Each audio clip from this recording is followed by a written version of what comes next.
I personally think this album is actually better than Beyonce's Lemonade, and I really did enjoy Lemonade quite a lot. If you've seen my review, I'm very positive. I love that album. I think it's great. I still think it's great today.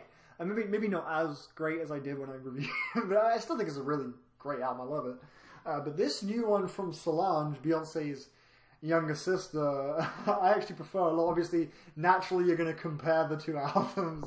You know, have that sibling rivalry bullshit. But nevertheless, I think this album's really pleasant to the ears, very lavish and elegant and classy. The black empowerment, politically charged lyrics are super effective and impactful. Instrumentally, it's just fucking gorgeous, from tracks like Weary to Mad, Don't You Wait, Don't Touch My Hair. Just some really elegant, just smooth R&B, soul fusions. The interludes are really nice too, actually. I think from like Master P and stuff. I think they were really cool. Very few problems with this thing. The track with Q-Tip didn't really do much for me. It was a little bit long, I suppose. Just a few tracks here and there. You know, I think could have either been cut down or taken out entirely. But overall, it's a super enjoyable album. I'm loving this thing. I've been playing it ever since it came out, returning to it consistently. I'm going to give it an 8. This album is fucking mental. It is... I didn't expect this. It's crazy. It's 21 minutes long. It's very brief. Like 10, 11 tracks. Something like that. I think it's like 10 tracks, yeah. It is absolutely ferocious. There is not a single moment of chill with this album. It is just non-stop insanity, ear-scraping, throat-shreddingly fucking loud and insane music. Lyrically, it's powerful. It is, you know, passionately delivered, the vocals. Yeah, I mean, I enjoyed it quite a bit. I enjoyed it quite a bit. I will say the non-stop intensity can make it kind of hard to, you know, play through in one sing, a little bit hard to replay. It can feel a little bit repetitive. There's a track on here, there's like a 3-minute long track. That track didn't really do anything for me. It could have been like divided into 2 tracks. It just felt a little bit too long. And the final track is actually 8 minutes long, but this track is actually really good. It actually goes through loads of different phases. This one track feels like a Nails EP, like just condensed into a single song. But overall though, it's enjoyable. It's crazy. If you're looking for an absolutely bombastic, ferocious metal album, power violence album that's just going to completely shred your ears in the most startling way possible, then yeah, check this thing out. But I can't say I love it, honestly, but I enjoy it. I'm going to give it a 7. Anderson .Paak and Knowledge come together with a solid collaborative album. I don't think it's great. It has kind of worn off on me with every listen, but I think it's decent. I enjoy it quite a bit. It's a solid debut. It's exactly what people that were like anticipating this thing. It's exactly what you would want from it. I just think it has a lot of filler, and I think some of the best songs aren't really songs. They're like little snippets. Like, I think these tracks should have been fleshed out more, should have been a little bit less repetitive. I think the song Best One is way too tedious. I think tracks like Wings should have been extended longer. Like, just, it doesn't really feel like an album of songs more so than just a collage of ideas. I feel like it had way more potential than they fully capitalized on, but it's still, you know, pleasant, it's still enjoyable. Anderson .Paak sounds nice singing and stuff. He's a great vocalist, and Knowledge's beats from front to back are really cool. But songs like Khadijah and Side Piece and Cutlass, as well as Can't Stop, just feel so unnecessary. And the penultimate track too was really fucking boring. There's a lot of filler on this thing. It should have just been like a little mixtape project. It shouldn't have been like album length. Like, it doesn't really feel like they really fully utilized what they could have. Like, they didn't really fully capitalize on the potential they had for a debut studio album. It feels more like a mixtape to me. It's okay. When I first heard it, I really loved it, but it has kind of worn off of me. There are some great tracks though, like HAN is a great one. What More Can I Say? Like This, Live In, Suede. There are some fantastic songs for sure, but you know, just a lot of this album feels like filler to me, unfortunately. So I'm gonna give it a 6. But overall, you know, it's pretty cool. This album is unlike anything I have ever heard. It's a super obscure album, probably the most obscure album I have covered all year. These guys are a jazz band, but they are basically tackling an entirely new subgenre of jazz that I've never heard before. It's called Brass House, I believe it's titled Brass House. Apparently there is another band doing the same style of music. I forget the name, I'll put the name right here. But these two bands, these guys are sort of creating this new form of jazz that is very trap influenced. It's essentially just trap jazz. Like, imagine trap music, but jazz. That's what this is. And it is crazy. Like, it is fucking mental. Some of the, songs they come up with, the melodies, like, I never thought I would ever get this hyped listening to jazz. As the album goes on, it gets more and more, like, modern and trappish. There are some tracks that leave a lot to be desired, though, like the song, I think it's called, like, Boombox Bomber or some shit like that. That track was really weak. The beat on that thing was a bit too clunky for my taste. They do dabble in more traditional jazz at times, like with the FTG songs, part 1 and part 2, the instrumentals and stuff, very smooth. I dug that for sure. The final track is a total fucking banger. The last 2 tracks are just turn as fuck. As far as jazz goes, it's about as hyped up as it can possibly get. But overall, it was a very interesting listen. I actually really fucking dug this thing. I'm going to go with an 8. I was going to give it a 7, but it was just so unique. On a good day, if I'm in the mood, 8 out of 10. Now, this new Nicolas Jaar record is amazing. In my opinion, it's the best thing I think he's ever done. I'm a huge Nicolas. I love his production. I think he's really talented.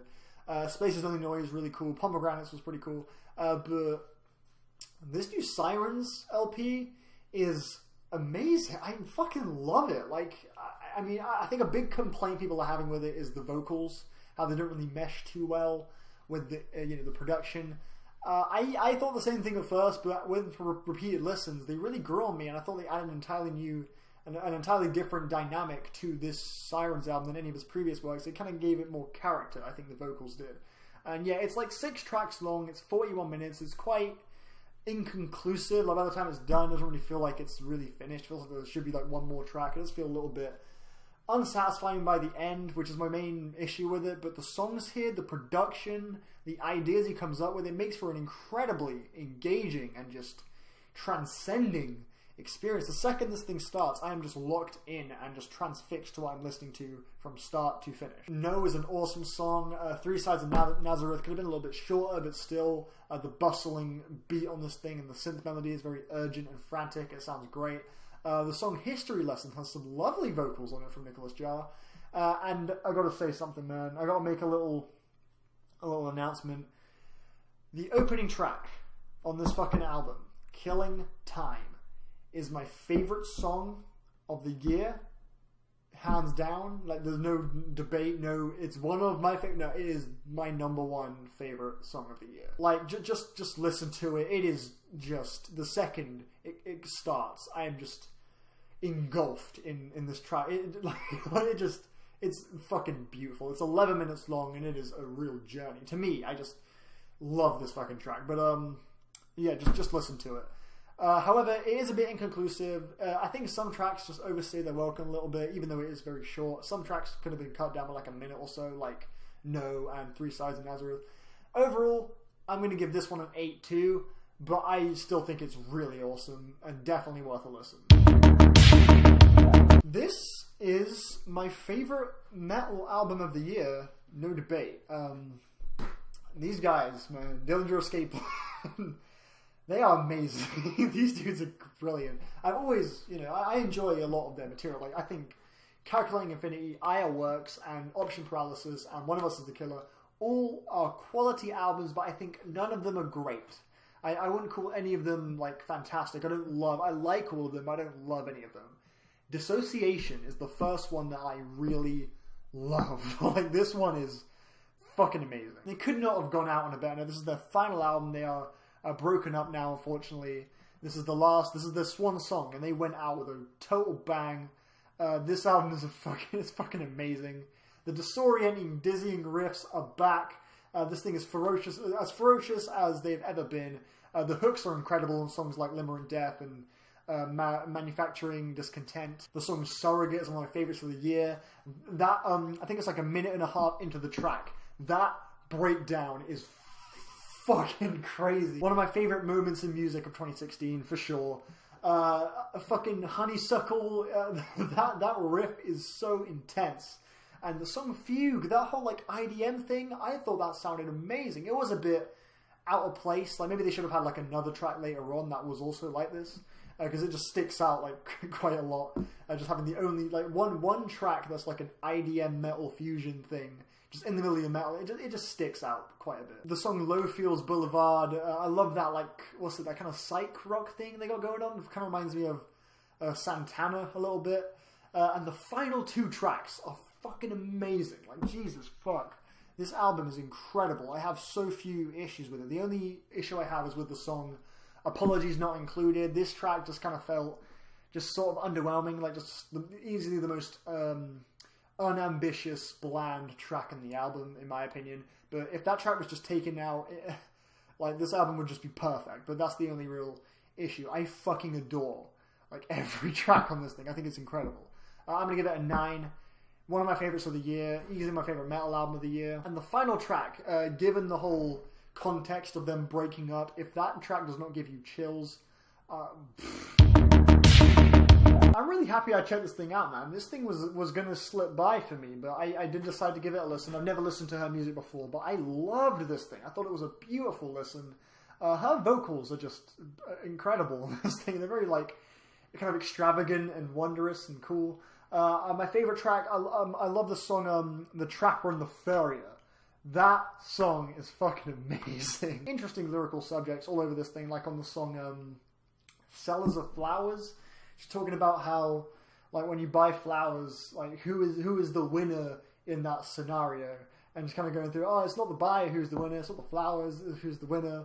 It's just kind of just these really weird song concepts. I thought was very kind of unique and cool. The song Small Bills is just beautiful. I think her vocals are a little bit weird when she's like, Coca-Cola, doing that weird little thing. That's a bit off-putting for me. But the lyrical subject matter is really cool, though. The opening track is a fucking jam, man. That song is a fucking hit right there. Yeah, dude, Tornado Land is a gorgeous fucking track. The Light is beautiful, too. Obsolete is probably my least favorite track. It's very, like, you know, slow-paced and beautiful. But, you know, it just kind of drags on. I feel like it could have been shortened by, like, 2 minutes. And the lyrical message she's trying to hit home sort of hits home, like, halfway through the track. But overall, though, you know, it's still a decent track. Black and White is a beautiful... Like, this album is fucking beautiful, man. I really dug it quite a lot. And the final track, though, I did think was a bit of a weak closer. In my opinion, it was just kind of an underwhelming finish to me. But generally speaking... the album's really nice, man. I really recommend giving it a listen. If you're looking for a very, like, kind of extravagant, like, folk rock, like, what genre is it? It's like chamber pop, kind of. Yeah, like, kind of Baroque pop. Regina Spektor on this album, she kind of reminds me of, like, a really energetic Julia Holter. Yeah, if that sounds appealing to you, definitely check it out. I'm going to give it an 8. I think it's a great album. I've not listened to this in a little while, actually. I need to return to it, but I listened to it quite a bit when it came out. And I really liked it. I thought it was very ethereal and relaxing and cool. I thought there were a few tracks that just kind of mimicked other tracks a little bit too closely. Just thought it all kind of blended together a little bit. She sort of sounds like Julia Holter, Chelsea Wolfe, a little bit of Juliana Barwick. Throw in a little bit of FK Twigs too, and there you go. Marissa Nadler, that's the recipe right there. But still, though, she's a great songwriter. She's a nice singer. The instrumentals are a bit... You know, at times they're just a bit drab, but for the most part they're quite, you know, extravagant and nice. It's a cool album. I just can't really remember a lot of it too vividly because I haven't listened to it in quite a while. So I'm just going to play it safe and give it a 7. 7 out of 10. I thought it was really good. From what I remember of it, it was a really good listen. And those are my thoughts on these albums. Bye.